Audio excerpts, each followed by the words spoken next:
Concrete and kittens are not really a good partnership. Hey folks, welcome back. It's the Big Barn Build. Today we're finally getting our concrete ICF pool filled. Stick around and we'll make a start.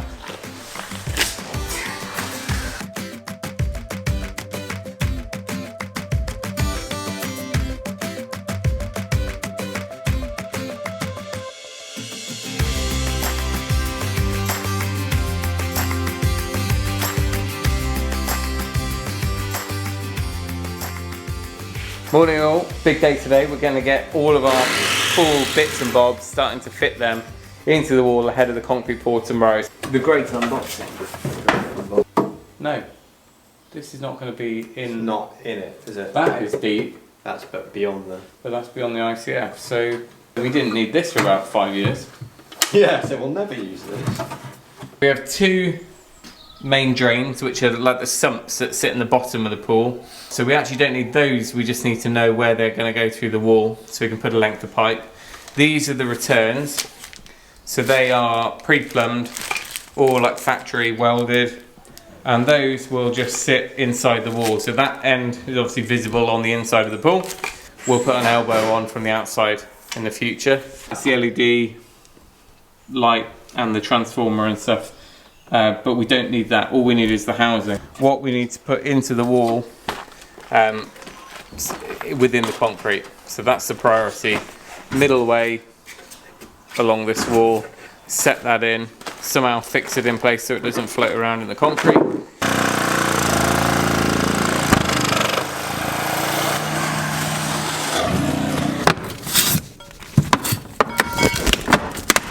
Reach through. Here's Johnny. I could drill it all from here.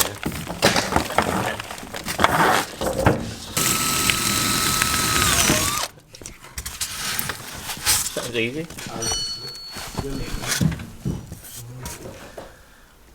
So let's just check that. Hello.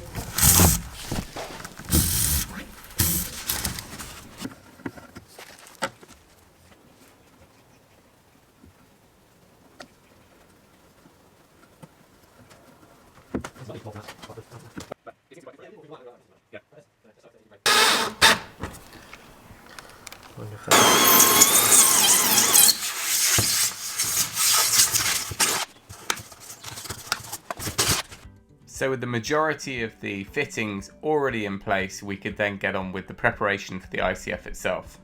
Now the majority of the bracing we've already done, we did that way back last year. So we wanted to check everything that we've already got in place, but also we need to cut down any of the little nibs on the top of the blocks where they're going to get in the way. And for example, on one end we've got a block and beam sitting onto the wall itself, and then also around the perimeter on the inside of the core of the concrete will be sitting a concrete block in the future. So it made sense to cut off any of those little nibbly bits so that then we could float it nice and flat. And then we had the dilemma of how we're going to support the concrete pipe during the pour, because of course we've got no build up around the pool to lie it flat on, and we can't come in overhead with a boom pump. So this is what we came up with, but stick around later in the video and you'll see how successful it really was.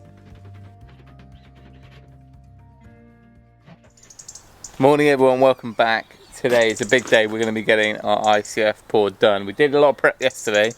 I'm going to give you a quick whirlwind tour of that, and then we'll make a start on getting access ready. What do you want? Actually, cats could actually be quite a bit of a problem today.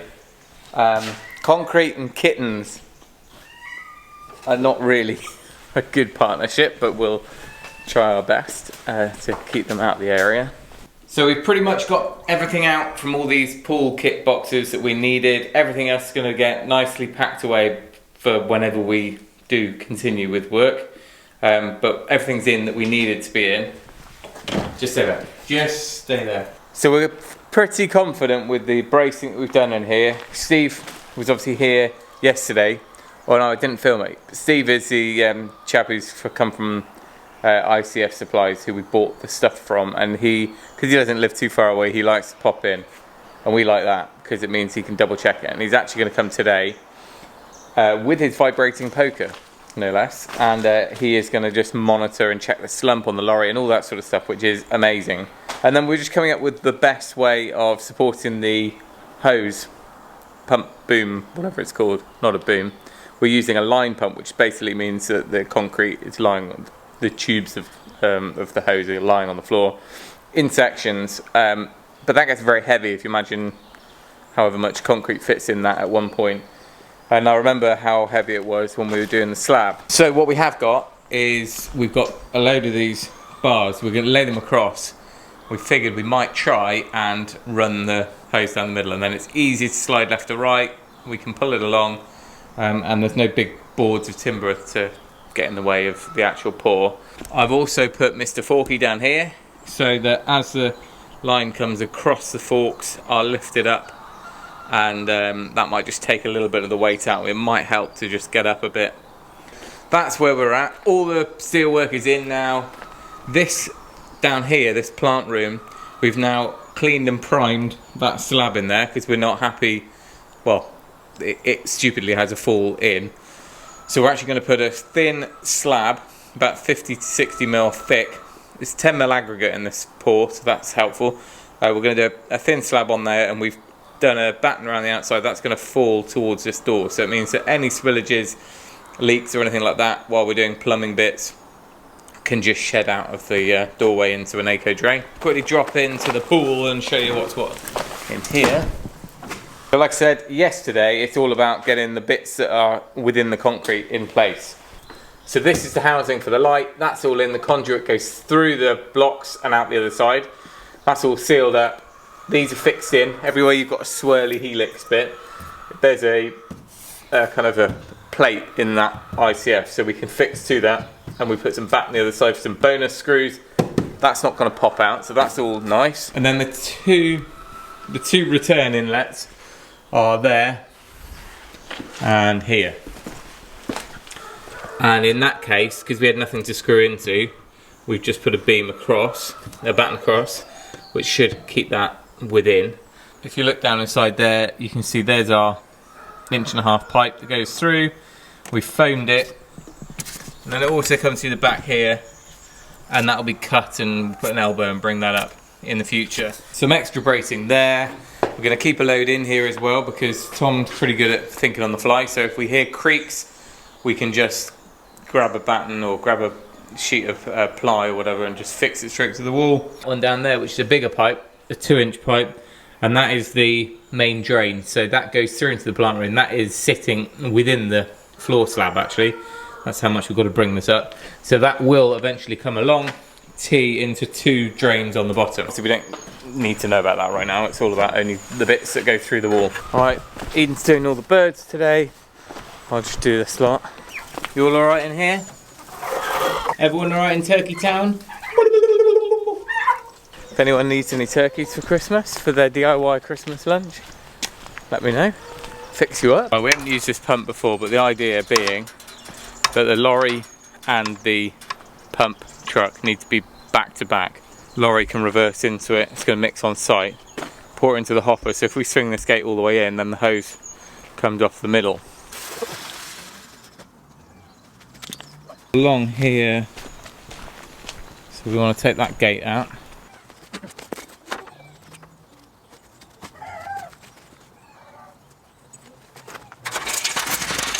Right, the pump truck's over there. I think the plan is going to work.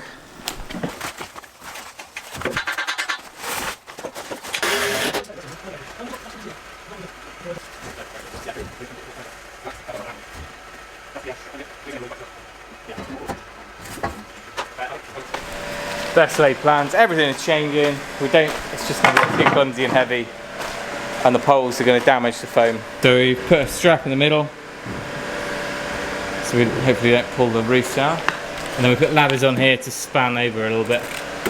So these are supported. Line comes to this corner, but that's going to weigh hundreds of kilos soon. Panic stations.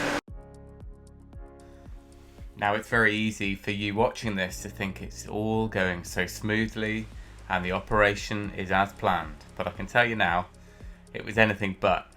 The support system wasn't quite what we had hoped. I mean, it was better than not having it there.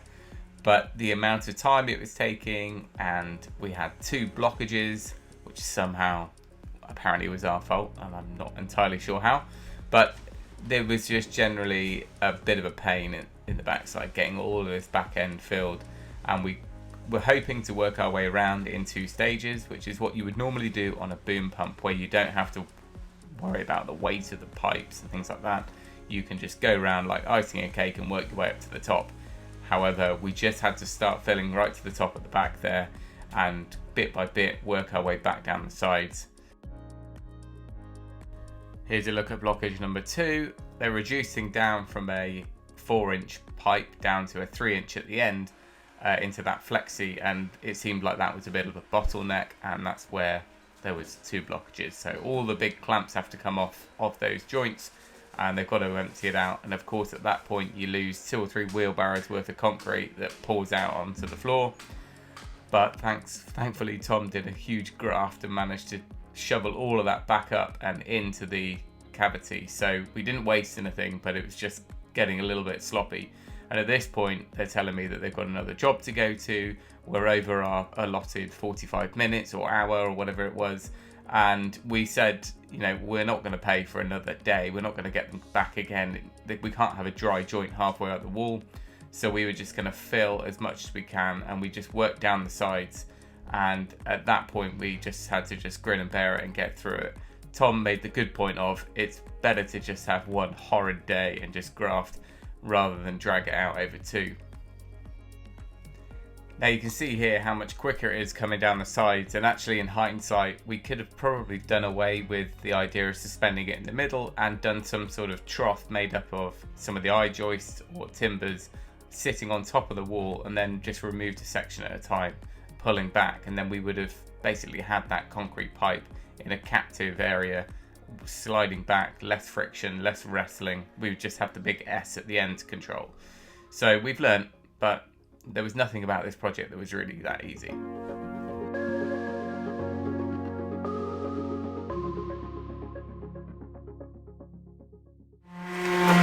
Steve living his best life. As always. Yeah.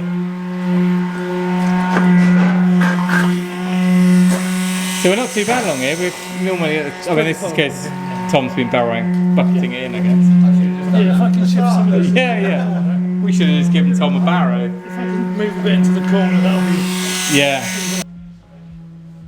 So this is one of the most important stages, and that is vibrating the concrete with that poker, and that's getting rid of any of the voids, any of the air that's trapped in there, and giving us a really, really nice compacted, you know, monolithic wall. What you want to do is make sure that you're putting it in fast and then pulling it up slowly. I'm not quite sure on the science behind that, but that's what I was told. And we realised that settles the concrete by about 200 mil or more, so you really do need to keep topping it up. You can't just do it all in one pour. And luckily Steve was on hand to check the slump. If you get the slump too loose and you think, oh, it's fluid or self-compacting or flowing concrete and it's going to fill up easier, you can increase the hydrostatic pressure on the wall, and you can actually end up with huge issues because you end up with more chance of leakage and blowouts on the wall. So I think it was about a 120mm slump, which is what we were aiming for. But the fact it was freshly mixed on site, and the fact it was 10mm, it did seem to flow a little bit more than a regular concrete ready mix. We're finally having a short breather as we finish off, or continue, I should say. The pump truck is gone now. We haven't let Steve out. Steve's stuck in there. We've taken the ladder away.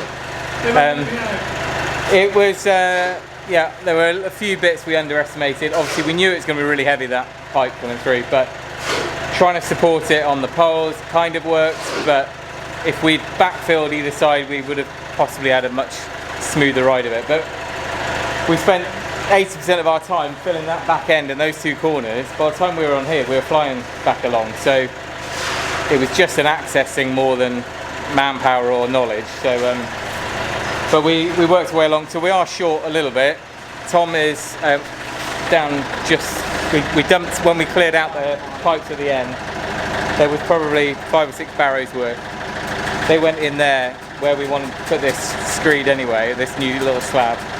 What's left? We're working our way out the door onto a board, forking it up, and then I'm just coming along here and filling it up. We are a little bit short this end because concrete guys are having a paddy and it was all kicking off. So we were like, let's just get the bulk of it done. We're going to come back in here and mix this up. This is all being vibrated, so that 150 mil at the top, if we need to, or we will need to, we'll just have to top it up, and then we can float it off with the top, because we're going to lay blocks on top of it. So therefore the priority for today was just getting this end nice. Tom's just floated that bit, which means we can do the block and beam, we can do the wall, and that's all we really care about.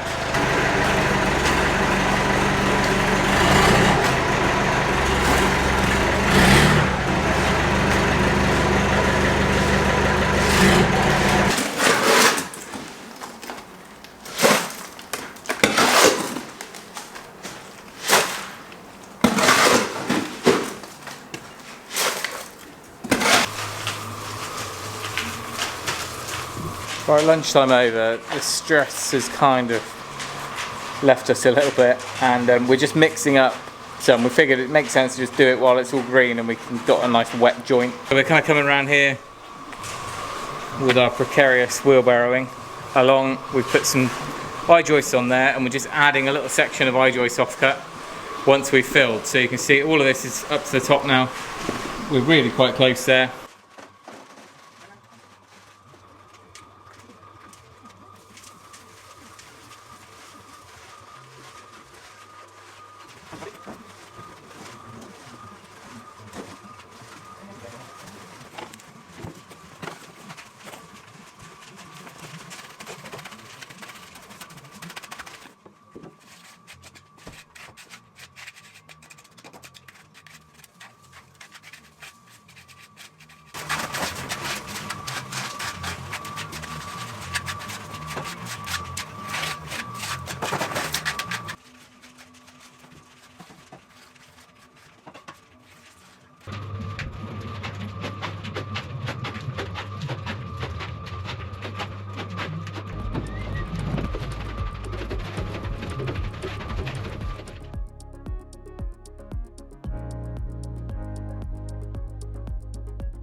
Well, that's the end of day 2, I guess. We had the prep day yesterday, pour day today, and then hopefully tomorrow we'll get all of this out, cleaned, and this will be parked for a while. But I can't say that was 100% success, but we got it done in the end. Now we'll see tomorrow, later on in this video, how well all this bracing worked. It seemed a little bit stupid. We had a concrete lorry here, and we ended up still mixing by hand.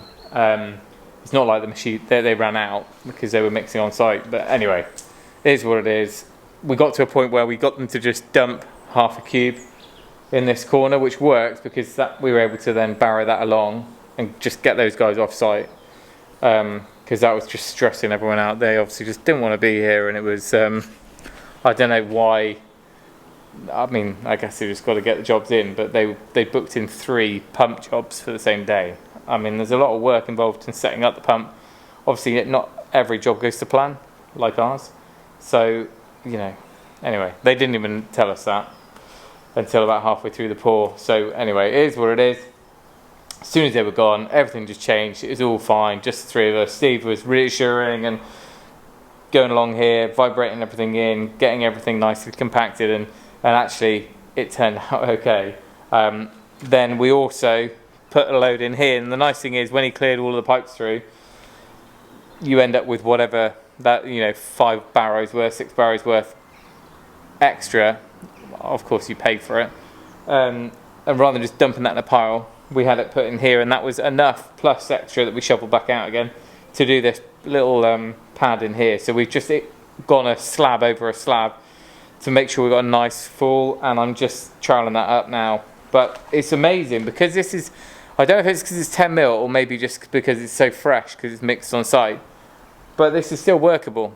We're hours on now. That never happens. Normally everything's just going off straight away. So I think, you know, in a lorry halfway through the day, ready mixed, you just don't get the same work time. Whereas this, it's been great. I'm gonna have to leave it there because someone's just turned up for turkeys. Turkey time. Good morning. We're back. It's time to see if everything held up okay overnight. I can't imagine it moved, but you never know.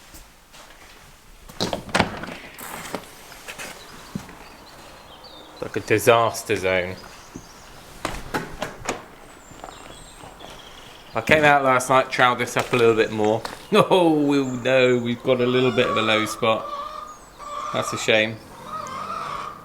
It's going to be undercover, doesn't really matter, but we know. Well, we're going to hose this out. We'll soon find out. Everything seems nice and solid. Oh, that is toasty. Of course, because it's insulated and it's exothermic, the curing, it all gets quite warm. And it's one of the benefits of ICF is that in the middle of winter, even when it's frosty, I mean it's Canadian products, all the concrete is protected from outdoor temperatures. Well, I have to put my hands up and say that I'm pretty pants at concrete. I did manage to get a little bit of a bull nose on this front edge. So this is perfectly level. Our slab wasn't. So yeah, just put a little round over there, tooled it off top and bottom. Actually, this entrance way looks pretty good. It's pretty smooth. And it's going to be certainly good enough that we can paint it in time and put a nice sort of garage floor paint or epoxy or something down to the plant room. So I'm going to leave that until later in the day. Obviously you see the little white patches just where rain splattered overnight, but the rest of it we'll just let cure up before we start walking in there. We're going to try and clean down all the ICF.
Okay, nearly there with this stage of the pool. We've done our stressful days of the filling and the tidying up, and we've got a little patch in the corner to fill. But apart from that, let's assess how we did our way down the pool steps. All the bracing came out okay. A few screws snapped and bits and bobs we had to sort out. Obviously the slab, the actual base of the pool, we've still got insulation and screeds put in here. So it doesn't really matter about the condition of the floor. But we've scraped off any lumps and bumps from splashes, pressure washed it all down lightly, and that really helps because it just cleans it up, but it takes off any of the bits of cement that were on there. Of course, we've got an underlay and the liner to go on here in the future, so that spans, you know, all these bits are absolutely fine, all the actual steps, as long as we haven't got any big bulges. Now, we all have big bulges, but in the ICF world, you don't want too many bulges, and during the pour, as you see, the ICF moves a little bit, so you almost need one person on hand just constantly just to monitor it. And there were occasions when we had to panic brace just a couple of corners. Anywhere where we had, well, this end for example, we'd had to backfill to build that wall, so we'd kind of compromised the ICF a little bit, and that's what caused a bulge in that corner. So Tom quickly boarded over that to prevent anything too disastrous. We were able to just keep an eye on things as we went, and spotted another bulge down here, and I think again that's to do with some of the backfill falling down. What that did is, if you imagine those plastic webs between the two sides of the ICF, if anything's backfilled beforehand, this side bulges out, which means that those plastic webs are now not in kind of tension, they're kind of gone slack, which means that because this one can't go back because some gravel had fallen down the back, this one, as the concrete fills, can bulge out. If you had an ICF just stood in the middle of the field, as you fill it, it's equally pushing out on both, so it kind of stays straight. So anything pushing against the back relieves the pressure in the web, and that's what allowed it to go out. So I'll show you the difference in the two walls, because that's what we think caused it. So this wall here, if you peer down the side, that void goes all the way down to the bottom. There's no pressure put on the empty ICFs, and therefore when that concrete went in, you know, give or take, that has ended up nice and straight. And if that was a house wall, you'd probably be fine to just kind of render and plaster, and you wouldn't spot any wave in the wall. Whereas this side, coincidentally quite close to where our inlet comes through, that pipe, there's a bit of a bulge. It comes out, and well, the bottom bit doesn't really matter because we're coming up 300mm, but there is a bulge here. Again, in a pool situation, not the end of the world, especially because we've got a liner. However, that must have been because some of this backfill had fallen against it and put some pressure in. The rest of this wall stayed pretty straight, as did the ends, but the corners are always the weak spot, because you have these corner sections, and these are the ones that you just want to monitor and put some extra bracing on, as are the areas where you've had to do a cut. So we designed this to nearly use complete full blocks, but we do have one short section in, so they had extra battens over. But the one bit where we backfilled that side and it started causing a bulge was here, and it might not show up too much on the camera, but there is a bulge at the top of the first block, and that's what got us panicking a bit. The nice thing is, Steve was explaining that actually you want to watch the bulges during the pour. Hopefully you don't have any, but if you do, you want to make sure that you are doubling up on any bracing and patching, just in case they forced out, because the worst thing that can happen is they force out enough and they actually blow out during the pour, which is rare, very rare in this occurrence. We've got no windows, doors, no openings, it's fairly simple. But because we've got this bulge here, when we come to the liner, if we felt that that was too much, just using a normal rasp, we can take down the section and just kind of, we've got a lot of, probably 15-20mm of ICF to play with before the plastic bracing sort of points, the plates that are in the wall. So we've got a little bit of wiggle room that we can plane down almost any steps. But I think that's the only bit where it would be a problem, and we might want to do something about that. But the rest of it is it's stayed quite successfully straight. Our fittings appear to have behaved themselves. We've given them a clean up. There's about 3 other layers to go on here, gaskets and another ring. These screws can come out when we're happy. The conduit goes through the wall. These ones stayed flush, there was no movement coming out, so that's okay. And finally, I'll show you just how the plant room finished up, because we just cleaned that out. It's time to move on to block and beam, which will be another video. But if I give you a peer down here. Now, as the pipes got blown out on the concrete pump, they send down a ball to shoot out the last bit. He had the pipe in this area, which was kind of okay because that's where we wanted the excess concrete, but when that ball shot out, it shot concrete everywhere. So we ended up with a free spray render on that wall, and because it was concrete on concrete blocks, it's really hard to get off, and I think we scraped off what we can, but that is, well, we can paint that. We can just brush it down a bit. Everything's been cleaned up in here, so it looks pretty clean. The slab, well, we did okay. There's a bit of a low spot there, but I think if there was ever a leak, at least it all falls this way, and we've got the little step out, so nothing now can, when this does pool with water from the rain, it can't get in. Well, there we go. We got there in the end. We've got plenty more to be sharing in the next week because we've made a start on our block and beam floor. Some of the brickwork. So there we go. We've got plenty more to be sharing in the next week because we've carried on with our block and beam, and we've made that ready for our brickwork. So we've got one more timber frame wall to do, and then it's red brick. I know I keep saying it, but it's going to happen. Mortars arrived now. All the bricks are here. Trowels at the ready. If you've got any questions, stick them down below. But thank you for watching. Remember, if you can, do it yourself. And we'll see you next time. Sugar, why am I so scared? Just get over and done with. You break a bone, I'm taking you to hospital. so scared you'll knock me out.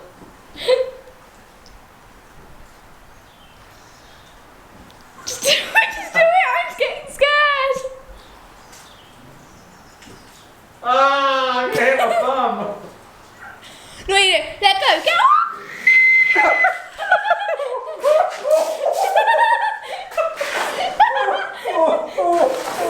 Oh dear.